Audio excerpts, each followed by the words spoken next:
And now we're back. We're going to finish our brownies, and then we're going to make some nice cream cheese frosting. So right here we have our thick as mud brownie batter that I don't even know if it's going to come out of the pan. Nope, it's coming out. All right, there it is in all its glory. This is what it looks like. It's so good. It's just a dense mass. Like, you pick this up, it's probably like 8 pounds, I would say. Like, you gotta be strong and like hungry to eat this. Like, I could barely eat a full brownie the other day after making it, and like I was like allergic to them because I had chocolate everywhere, and you know, yeah, I say chocolate with a W. That's how it's spelled. I don't know why they put it there. I was actually just talking with my crew about this because there's a big discrepancy over the downstate and the upstate accent. Last week we talked about the Guidos situation. Now we're talking about the real situation that is facing everybody in upstate, because half of the college is from Long Island, which I'm not from. I am from Westchester, and the other half is from Rochester and Buffalo. Syracuse and Buffalo. Yeah. And now I say coffee walk talk dog, and I'm aware of that. And whenever someone comes up to me and is like, "Oh, I love your accent," I'm like, "Yes, I have an accent." And then they start making fun of me for it after they tell me they love it. Now, I don't know who thinks that's okay.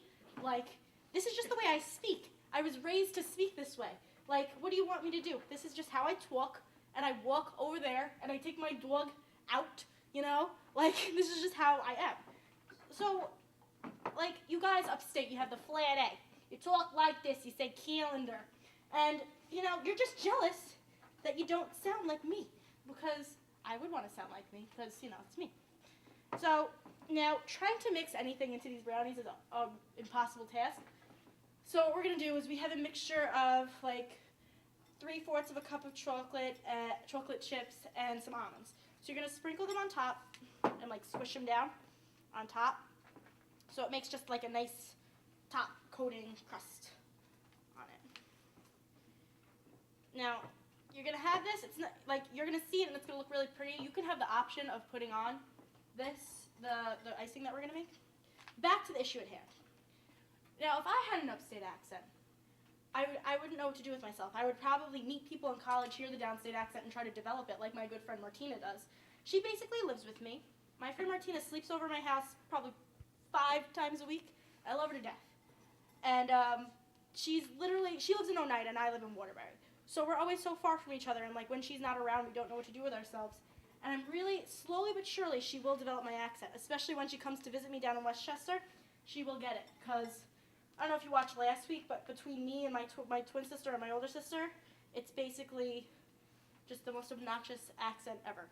And then, because all we do is talk about my dog at my house, we just talk about yes, my dog's name is Sergio. We're big Italian, ridiculous people, and I named my dog Sergio because he needed a masculine name because he looks like a small cotton ball.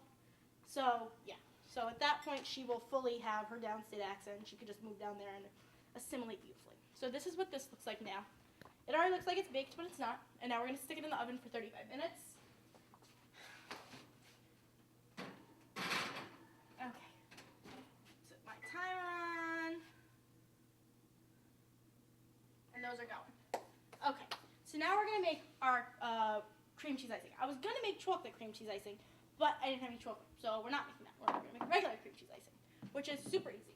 Cream cheese frosting is just butter, cream cheese, and extra sugar. Now, I went into the dining hall, and I filled up a cup with cream cheese, because cream cheese is expensive, and I didn't want to buy it. And this morning, when I realized I didn't have any guests, I had to make something else to fill up my time. So that's why we're making this cream cheese frosting. So if you're going to the dining hall, you're going to get 3 excuse me, that was gross. Can we cut that out? Or you're going to get 3 packages of cream cheese, and you're just going to get 2 tablespoons of butter. And now you have that in there. It's all mixed in. And your confectioner sugar. And this is, I don't know how much confectioner sugar I use this time. I just kind of eyeball it at this point. I think it's like 3 cups. Yeah, that looks like 3 cups to me. You're just going to mix it all up.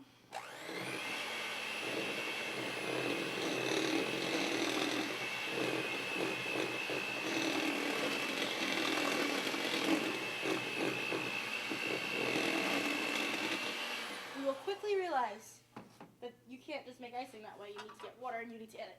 Now, if you have milk, you can definitely use milk instead of water. I generally prefer it, but I mean, about that this morning, and I had orange juice, and I didn't bring milk back because you can only have 1 cup in the dining halls because you take more than 1 cup. It's like stealing, and they're gonna call UP, and you're gonna cry, and your parents are gonna get a phone call home. They're like, Julia, how come UP called me about you stealing food? I'm like, I'm sorry, I'm fat, and I wanted 2 cups. I wanted a cup of cream cheese, and I wanted a cup of milk. So I couldn't have done that this morning. So I just kind of put the cream cheese in my bag, but no, it's fine. And I forgot my vanilla, so you're gonna put a teaspoon of vanilla in there, and we're gonna mix it.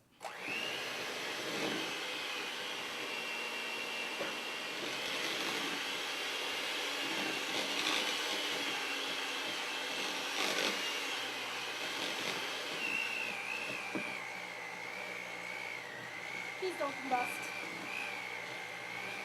This needs a little more water. And oh God, this is the worst mixer ever. I'm surprised that it didn't blow up when we just left it there before. Like, I'm really glad that it just like started working again, or else I would have no mixer and I would have to go home and get it.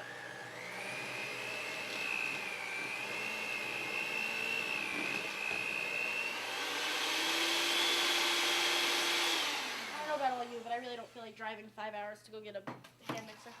All right, so when those brownies are out of the oven, you're just gonna cover these with your icing, and you want to ice the brownies when they're hot.